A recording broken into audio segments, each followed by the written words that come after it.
Ladies and gents, welcome back to the main stage at Event Tech Live 2021. If you did catch the last session, hopefully you enjoyed it. Maybe you need a lie down after that. Lots of energy coming your way. And don't forget, at 1 o'clock today, we have our final speed networking session of the week, Women in Event Tech. So if you would like to go and introduce yourselves and meet up with more women in event technology, that is the place you need to be. That is at 1 o'clock today. But if you are staying with us here on the main stage, it is time for our next session, marketing. Inclusive marketing, apologies. Inclusive marketing, it's a marathon, not a sprint. So I'd like to welcome our next speaker today. We heard from her earlier in the week. It's my pleasure to welcome her back, Sonali Nair from MPI Toronto. Hello, Sonali. How are you? Hello, I'm good. How are you? Thank you so much for having me here. Oh, it's absolute pleasure. Good to have you back. And I say, really looking forward to this. I say, marketing is a big thing for everyone at the moment. Get those people in. So, really excited for this session. If you're ready to go, take it away. Thank you so much. Welcome, everyone. Um, we often get DEI efforts confused with inclusive marketing, when in fact these two are entirely different.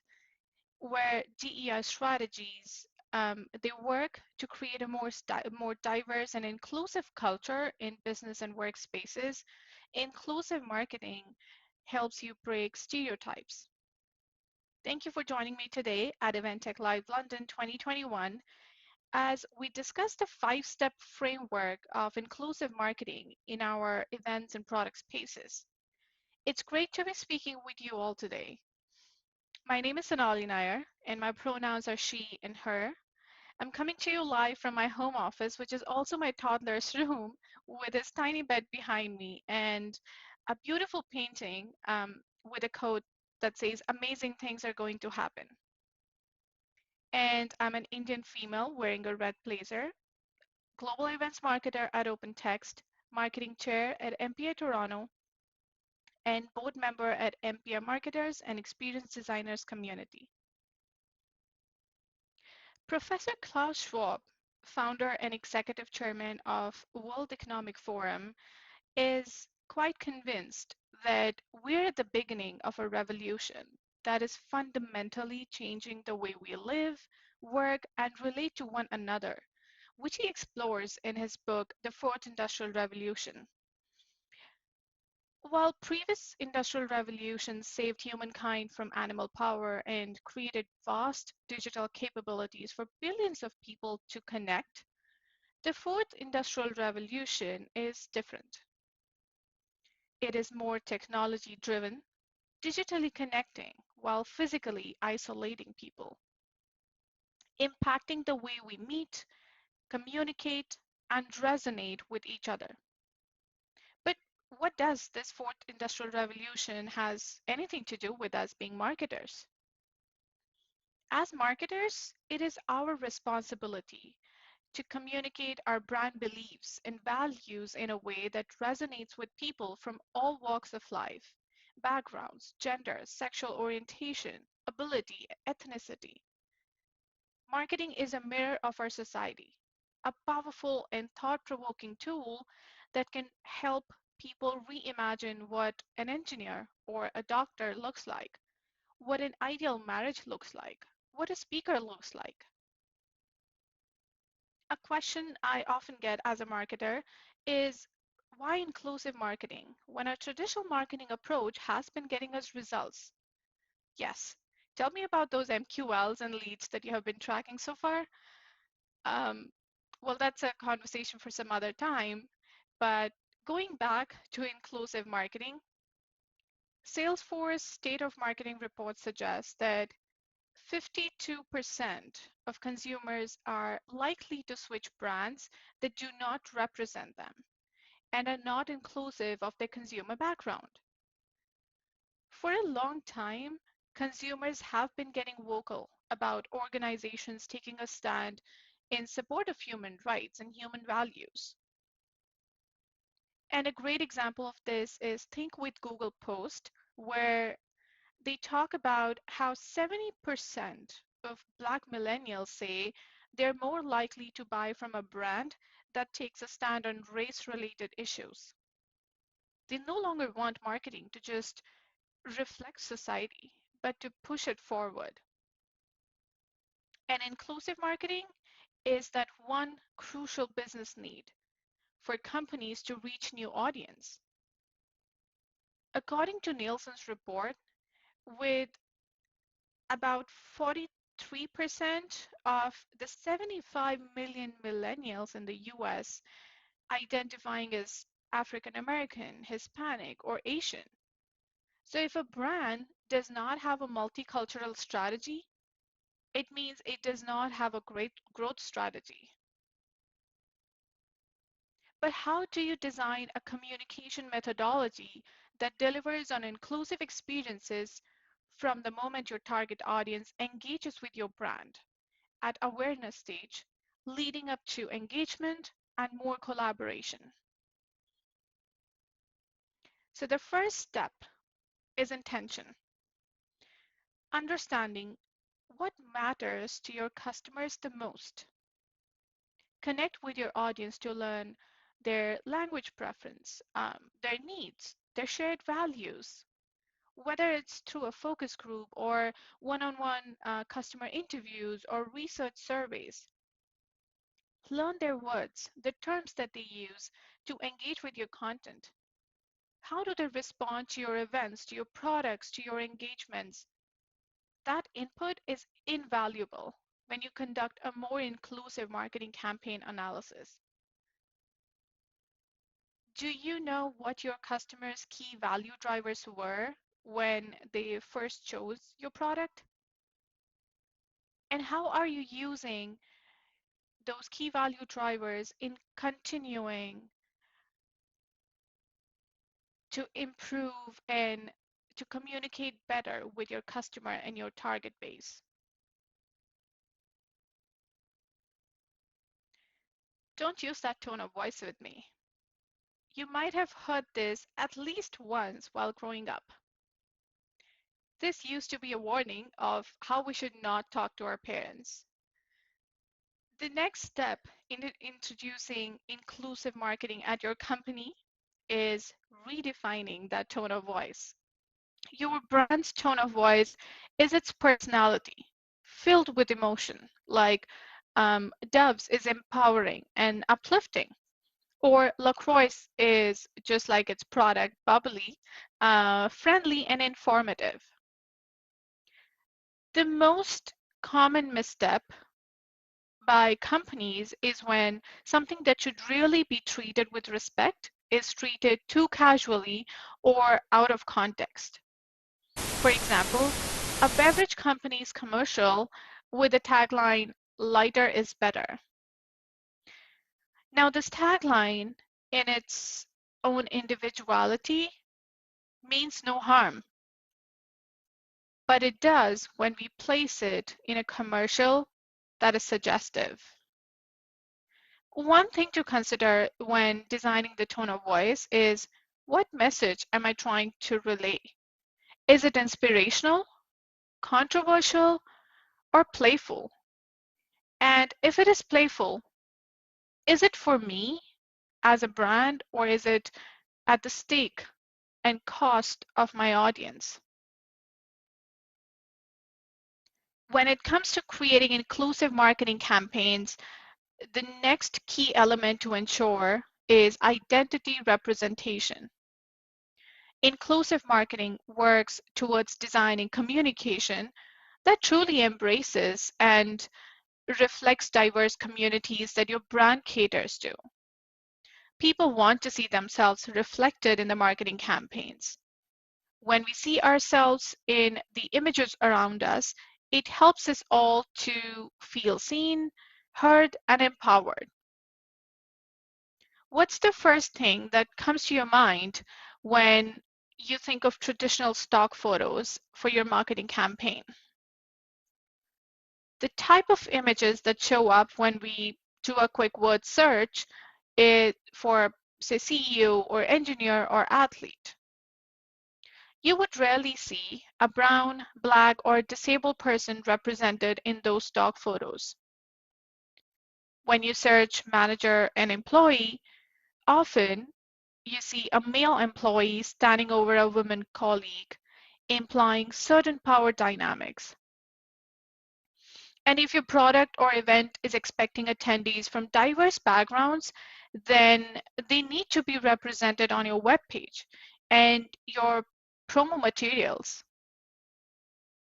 3 Black-owned and founded stock photography websites that are doing some amazing work in showcasing the real world that we live in are Nappy, Tonal, and Creator Stock. So if you are starting off on the footprint for inclusive marketing, you can bookmark these 3 pages. The fourth step in this framework is messaging. Say it like you mean it. Messaging is a powerful tool. It can strengthen your brand's connection with your audience, but it can also confuse, harm, and offend them. Sometimes words may have different meanings depending on regional and cultural context. We have to be extremely thoughtful about every word, every symbol, and phrase we use in our marketing. Not just with what the word says in its own individuality, but also how and where they're placed in the commercial, in your promotional setting. In May 2017, a beauty products company released 7 limited edition bottles consisting of abstract shapes designed to resemble a range of female body shapes. But the campaign was a disaster. Unfortunately, the packaging sent the wrong message. And instead of reinforcing strong body image, it increased self-consciousness. When marketing, brands need to keep a strong sense of their message or they can risk losing the confidence of customers, both old and new. The final step is the most crucial. Just like the final lap in a marathon, owning your truth by counter-stereotyping. Remember when I said we as marketers have the power of influencing change? By owning your truth and breaking the marketing stereotypes, we can help people from diverse backgrounds see themselves reflected in everyday conversations. Imagine if we showed more same-sex wedding photos on stock photography depicting ideal marriage, or having more women as C-level executives or as industry speakers. A menstrual products company, for example, recently created a commercial that challenged what it means to throw like a girl. They showed the difference of adult actresses responding to throw like a girl compared to the young girls who, by the way, threw with all their power and confidence at the same instruction. It showed the impact traditional stereotypes can have on our people and society.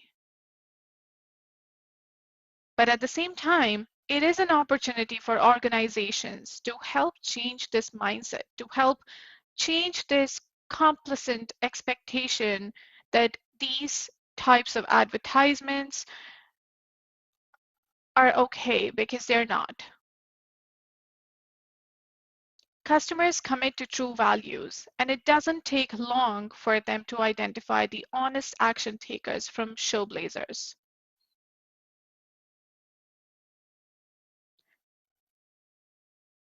This is going to take a while because inclusive and thought-provoking marketing campaigns take time, effort, and careful thought to be successful because they go beyond diversity as a narrative and as a voice of people that have been typically marginalized or underrepresented, facilitating better connections and driving a positive social change. It is more than it is more than tactics, and that is why we need to pace ourselves, because great results, they take time. And the seismic shift that we are in right now, it's not too far when inclusive marketing will be more than just a compliance metric. That will be all from me today. Thank you so much, everyone. Sonali, brilliant stuff there. So glad we could get you back. I say it's some really interesting stuff. Just looking back at the sort of last 18 months to 2 years, just from your perspective, like how's marketing changed? Has there been a big shift? I don't want to mention the P word that ends in endemic, but has there been big shifts, or is it do the sort of traditional methods of marketing still work from your perspective? Honestly, I don't think that the traditional methods of marketing ever worked, or they will work in the future, because um, 1 in every 4 American is disabled at this point. That makes a major chunk of minority converting into a majority of our target audience.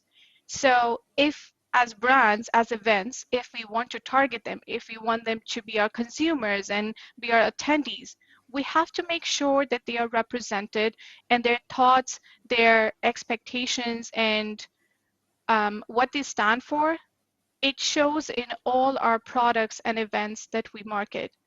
And there's a great example of such is Third Love. It's a lingerie company that aims to make different items for all different body types. And one of the marketing and the brand strategy that they follow to enforce their shared value is they show real women, of all ages, of all shapes and races, rather than high fashioned models in all of their marketing campaigns. And that's a big shift.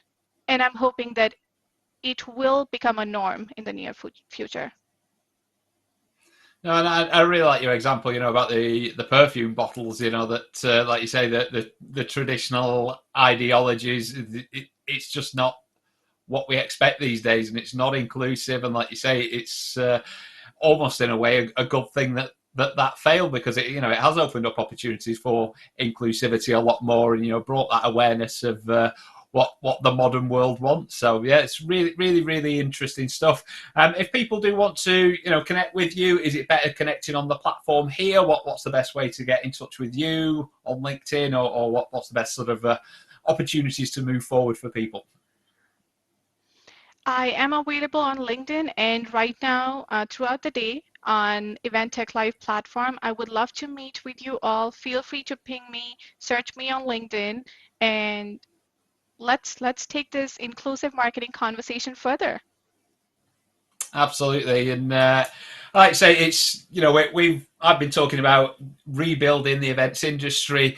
All the things that have happened over the last 18 months. It has brought a lot of change, a lot of collaboration between people, and this inclusivity element. I think it's just absolutely fantastic. I'm so glad that we're having these discussions, just bringing that awareness, because it's interesting. Just some of the statistics about how many people, like you say, were originally maybe in a minority, or we think of a minority, but those minorities are becoming the majority. So I think it is, massive, like you say, that we are communicating with as many people as possible, getting that inclusivity in there.